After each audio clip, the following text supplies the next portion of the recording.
Hãy subscribe cho kênh Ghiền Mì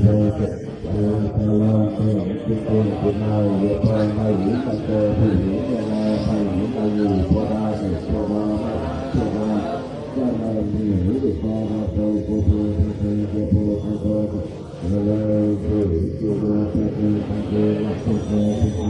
lỡ